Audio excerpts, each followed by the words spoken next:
Hi guys, welcome back to Underdog Eventing. With the heat wave and equine flu, we've kind of delayed plans of what we're going to be doing. So instead, what we've thought we would do is give you guys in like a preview of how we bought G, like what we went through, what we did, where the decisions came from. So I hope this is useful to anyone who's considering buying a foal, and enjoy. So the first first picture, I should say, is us looking at G's advert. So I essentially we weren't going to buy another horse. We've kind of almost said it before. We weren't going to buy another one.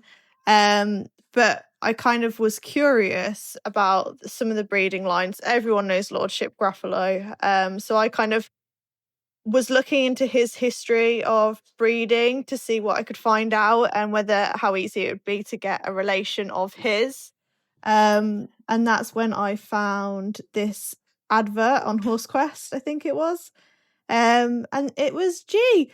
But the thing is, like, as much as I love Lordship Graffalo's breeding lines, my sister absolutely loves the Chilli lines, like Chilli Morning. And she follows Gemma Stevens's bunch. So I was like, because she's a mix of them both, I have a bit more persuading I can do for Bex. So you can see on this clip that she's got Pencos Arctic King, who is, you'll see in the next few clips with the breeding lines that I've posted, but Pencos Arctic King is out of Cornish Queen, who is Lordship Graffalo's mom. And she's she's produced quite a few nice foals. And then we've got so she was bred to Chilli Morning, so that's the sire of Pencos Arctic King, and Pencos Arctic King is G's sire. Sorry, I'm not very good at trying to explain this very well, hence why I've got all these pictures to try and make up for it. So as you can see, G's dam is LA Glorious, and she is out of Penley Sincerity, who's got some nice thoroughbredy kind of lines. Then you've got so she was bred to Graffenstolz, who everyone knows who Graffenstolz is. He has so many eventing foals on the ground. And I was listening and learning more about him, and he's one of the horses who did this thing where they showed he could not only do dressage and show jumping, but he could also do eventing. And I think from what I was listening to on this podcast, which was quite good, was that he is one of only a few that can kind of do all three, if that makes sense. But let me have a look to see if I can find what podcast it was, because that was really interesting to listen to. The podcast was called Behind the Breeding, and it's Graffenstolz's owner who is speaking on that about Graffenstolz, but you can also hear Penny Wallace talk about Lordship Graffalo and the breeding she did with Cornish Queen. So if you guys are as interested as me in this breeding part, then it's very good to listen to. It's very interesting. But here you can just see a little clip of her that was on the advert, and then here are all the breeding lines. So if you want to pause and have a bit of a nosy, feel free. I have to admit, LA Glorious was the hardest one to try and find. But we got there, and then obviously we've got Pencos Arctic King and all of his line. So yeah, when we found the breeding lines, that was one of the things I first looked into. I messaged the guy straight away to say I was interested, and if I could have some more information, some videos about her. And then I was kind of doing my own research in the background while I was waiting. So these are some photos of Pencos Arctic King. He was at the Stallion Parade at Badminton this year. And this is how smart he looks. He looks very good. So he's currently still at stud with Brackenspa stud, I think. So if anyone's interested in his lines, have a look, have a nosy. I think this is one of the first years they've got him going properly, if that makes sense, because he was more for stallion duties, I think, than it was for competing. But I think they're trying to get a balance this year from what I was having a look. But he's got an Instagram page, he's got a Facebook page, so you can again have a nosy. So then the breeder got back to me and sent me these really cute videos. I might try it. You can just see her having a whale of a time, bless her. And what I'm kind of looking for is just to make sure that I'm not concerned with any movement. So I'm trying to make sure that I'm not picking up anything But I'm not an expert by any means. So then what I did was then sent them to friends who have a lot more experience than I do with horses. And I actually asked the lady who I think she's does McTimony on the horses, so she's very aware.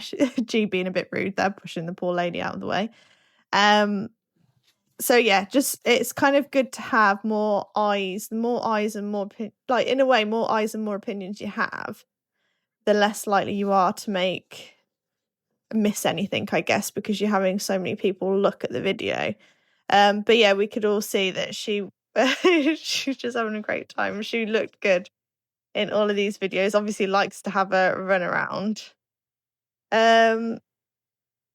So I'm going to be quiet for a minute, maybe put some music on in the background while you enjoy watching her.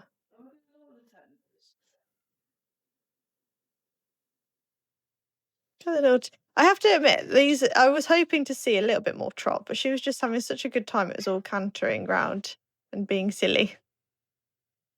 But apparently if they can book, they can jump. So in theory, she should be quite a good jumper. The only thing I will say in these videos is I spotted a slight, it looked like what a hernia would be. So I was very aware that when I was going down, that was something I was going to have a look at myself and ask the guy about, was to investigate that. You almost have to pause everything. So this is how much I obsess over videos and pictures, is pause everything and go in slow-mo to find it. What you'll also see on her left hind is this little birthmark. And from what I understand, Chilli Morning has that same birthmark. And a lot of his foals have it, apparently. Just that little brown mole there. She's so cute to watch. I'm sorry if you guys are getting a bit bored now, but I love watching these videos back. You might see one where her mom moves a little bit. So her mom didn't have a lot done with her because of her field injury. So you'll see she's a little bit off on one of her legs, bless her. But she makes a very good mommy.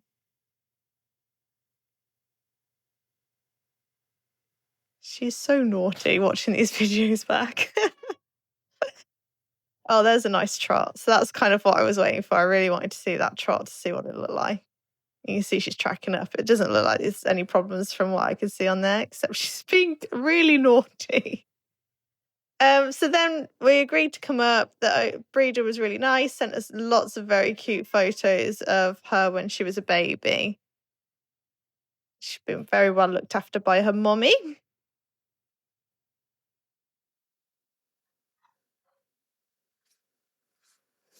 And what was really nice is you could see how much her breeder loved her, if that makes sense. Like, just from the amount of pictures and videos he sent, you could see how much he cared about her, which is one of the things we wanted. I was a bit scared because of her breeding lines that we would be not what the breeder was after, a little bit intimidated, but actually, like, the guy was amazing. He just wanted to make sure she found like a really lovely home that he could visit her when he wanted, and that it was kind of like what do you call it, like a home for life, which we would do. We would always keep our horses, we never sell them.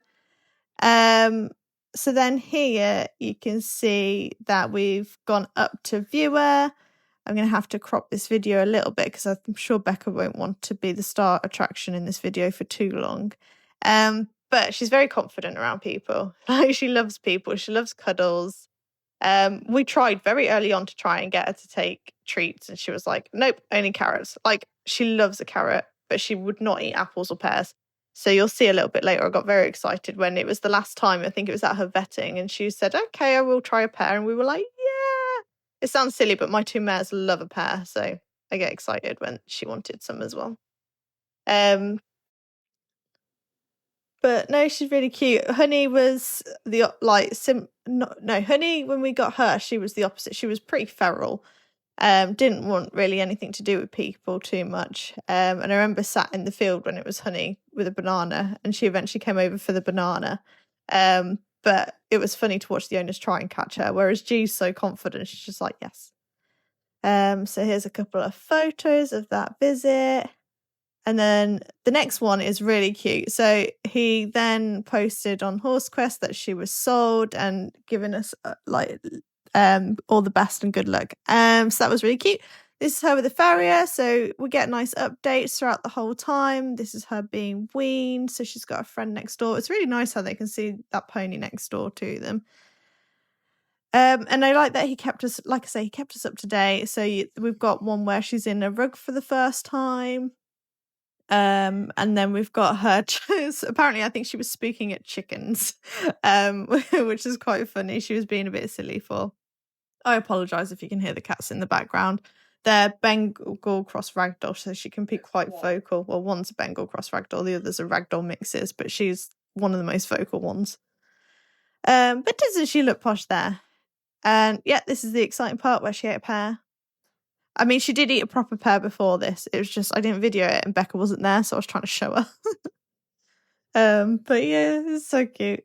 So then the next thing we had to do, we agreed on a day to pick her up. The guy was really nice because actually he wanted her going in November, but we said we couldn't bring her home until March. And so we paid a livery fee to keep her where she was for a bit longer. I think I think the vetting was about £200. She can only have a 2-stage because of her age. But they kind of check out all the limbs, check the heart, check their teeth, and then it was trot up time. And I kind of kept this on film because this is sassy G. She was very sassy. You can see in the trot up. That nice bit of trot at the end we got there, except for the jump over the puddle. So the next day, just to make sure they're tracking up when they're going around in the circle, to make sure there's no limbs being left behind and they're comfortable going round. But yeah, so she looked all good from her vetting. She got a clear bill of health from there. So that meant the insurance companies were happy. I think we had to do it within 30 days. So you have to make sure their vetting is within 30 days of you owning them and their insurance starting. So that was all good. This is when we were like, yep, she's going home. She's very nibbly. This is still something we are working on. So here she is traveling. So we did choose with the breeder to give her a calmer, just to help because it was a very long journey. I think it was 4 to 5 hours she had to travel. She did get a couple of stops to check on, but apparently she traveled very well in the box. She was a very good girl. And she was actually really calm. You'll see in a bit coming off as well. She was just a little bit tired from the long journey. There's the box and us getting very excited it's arrived. The lady who travelled her was lovely as well. She was very good. And as you can see, G travelled loose because she's not used to being tied up. She's not used to going on a box. So travelling loose just keeps them a little bit happy, a little bit more relaxed. And we had like a nightmare story where Honey, I think we've said before in previous videos, was travelled in a trailer and they tried to tie her up and then she got stuck. And obviously that then causes a problem. This is really cute because she's a little bit spooked, G is, when she first comes. She's a bit like taking in everything. But then you saw from my side of things, you almost saw the moment it clicked and she went, oh, I know you. And I wanted her to feel good, so I gave her a little bit of a carrot to check if she's eating, to see how she was feeling, and she was very gentle taking the carrot. So actually she was kind of taking it all in her own stride, which was nice. Becca's filming. We weren't sure how she'd be getting off the box, so I volunteered, but the lady was actually really sweet and wanted to help, so she was the one helping us get her off. But she's getting there nice and steady, not a rush. There we go, good girl. But we could see she came off the box really calm. I said hello and I said to Bex, do you want to swap over and lead her in? And Bex obviously said, yes, please. And I got this really cute video of Bex taking her into the stable. So what you can see here, I took a video. You can see she's stiff. Like I say, it's a long journey for a little baby to do. But I was always going to get a physio out. And this kind of, I know it's a long journey, so she is going to be stiff, but hence it was another reason why we thought we'll get a physio out and make sure she's feeling good, because if there's any niggles, then it's better we address it while she's younger and make sure she's comfortable and happy before she becomes older and it becomes a problem. But yeah, there she goes. She had a bit of a worry at first, but hence we stood out there a bit longer, but she was a good girl and she went in. She was saying hello to all the ponies that were in. So she got a really nice big box. She's got really good rubber matting. She's got a bed in the corner to lie on, which she takes full advantage of when she's in. She's very good, really, taking it all in her stride a little bit. And then you'll see here she's munching on her hay. So that was a good sign again. Like, you want to make sure that they're calm, they're eating. If they're not eating, it's usually a bit more of a worry. She was like straight for the hay, having a nibble. The stables are her safe space, to be honest. She loves being in a stable. And now this is a week later. So she had a few days to decompress. And then she was turned out. The first time she was turned out was the day after, and it was a mistake because she just spooked and ran back to her stable. So it was nice for us to come up a week later and see after a few days she was more secure and comfortable in her field. And she has a field friend in there as well. We've got her with nice relaxed cobs. Hopefully we'll teach her how to be nice and mannerly. But yeah, you see, she's so cuddly. She's so sweet. Obviously having a bit of a grooming time, but she was really good to be caught. We brought her in afterwards for a brush. These were some photos. We just thought we'd finish with some photos near the end to see. This was our first week. But I hope you guys enjoyed this little video. If you have any questions, leave us a comment. Otherwise, leave us a like and subscribe. Thanks.